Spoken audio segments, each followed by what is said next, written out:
Alright, I got these sprayed off with a brake cleaner, and I'm going to be using a primer. I'm going to paint it, and then I'm going to use a clear over that, and I'm going to do 3 coats of each. And I got a box here that I'm going to place over the covers as soon as I spray each coat, so that way nothing falls, because it's a very windy day, there's stuff all over the ground, and it'll keep your job from getting messed up.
going back and forth here between the valve covers and getting those painted.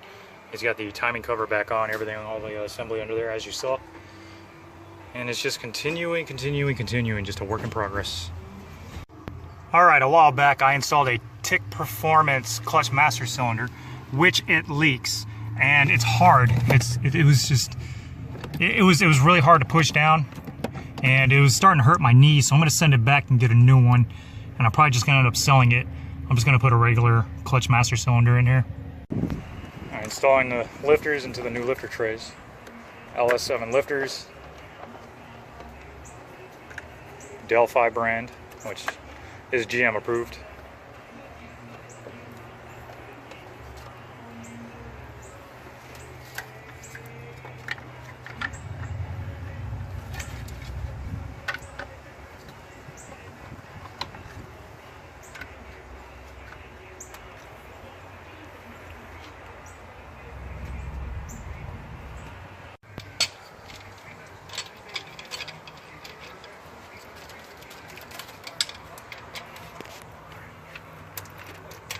Can't reach. It's on the wire. Alright, installation of the new LS6 valley cover. And delete that PCV system. Still got the knock sensor locations. Too much. Actually, if you go in the front corner of my garage by the washer, yeah, if you clean a cylinder like perfectly clean with brake cleaner and then use ATF on it, it'll come out easy. You're just gonna do this right here? Just regular brake clean?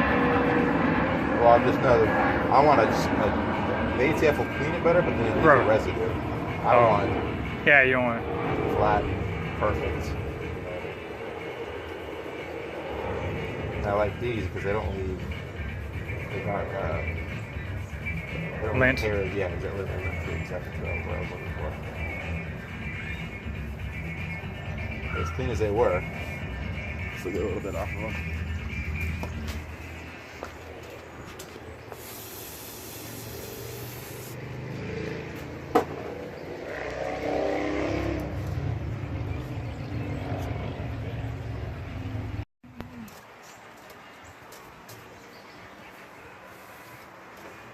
Triple layered GM head gaskets getting laid right on. And now the long tube header.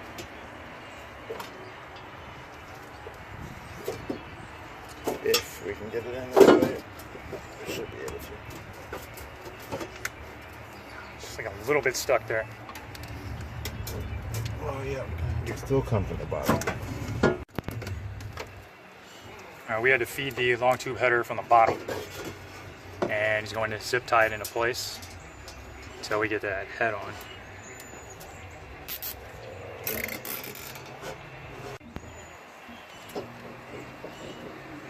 Here goes the first head.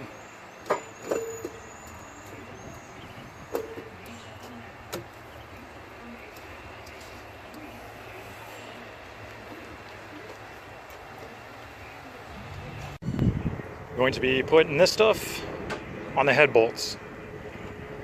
Be sure to do that before installing your heads. Alright, he's just smearing some of the ARP bolt fastener lubricant.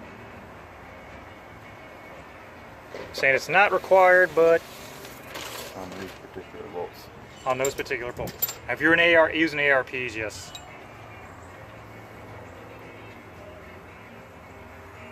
And what is the purpose these serve? Just helps it torque down to what way ARP likes them to be at. It's a nice lubricant.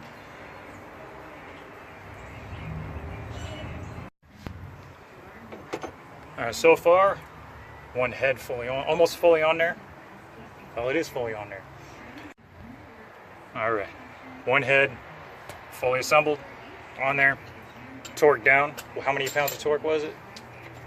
It's a degree. Degree. We have to do a pattern of when you put the bolts in, and got the long tube header attached as well. Using the stock bolts, they weren't rusted out or broken or anything, which is common for the LS motors. And now we're just getting the other side done here. What I'm going to be doing here is I'm going to be replacing the gaskets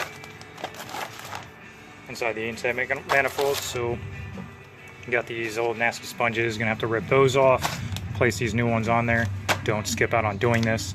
And you're going to need some kind of tool to pry out the old gaskets. And then you're just going to lay the new ones in. Now what I'm doing here is there's oil on these galleys where the gaskets go. I already got gaskets on that side and I just covered those up to keep dust from going into it. So what you're going to do, after you get it all nice and dry, you're going to take that tab right there and you're going to line it up with that little space, and I'm just going to press it all in there all the way around.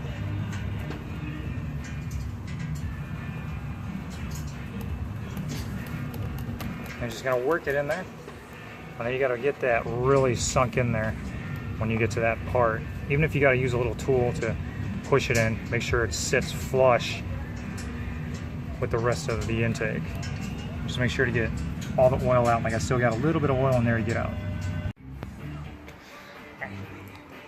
Here's what it looks like when you take off the foam pad. It's just going to be stuck on there. There's glue. I've been using brake cleaner. Kind of saturate it, spray a little on gently, let it sit, and then just kind of scrape it off. Just using a little tool and just kind of use a back and forth motion. But I mean, on here, the rails, it is a little sticky. Just do your best to get off as much as you can. And I mean, these things are just, they're stuck on there. And the kit comes with 2 new ones, so you get everything in that kit. So just be sure to use them, all right? Peel off the backing. See that nice and shiny glue? Just gonna place it right over that. Just make sure you get it all nice and lined up. And I'm not gonna do this on camera. I don't want to mess anything up.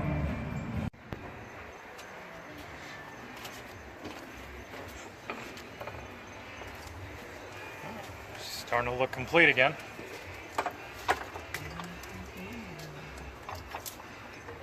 Still got to trade out the bearings inside the rockers for the trunnions. Get the push rods put in there. Still got to do the water pump. You got to make sure the engine still has, or will make, oil pressure with that new pump that we put in, or he put in rather. But it's coming along, looking pretty good.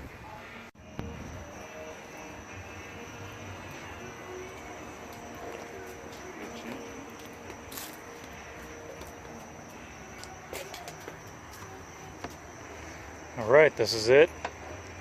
Day 2 wrapped up. You can see the motor starting to look like a motor again. Got the intake on, the heads. Working on getting the other long tube header on tomorrow. So there will be a day 3, get everything put together, cleaned up, hopefully get this thing running so I can get it, take it down to a dyno shop. So thank you for watching. Stay posted, like, subscribe, and ring that bell.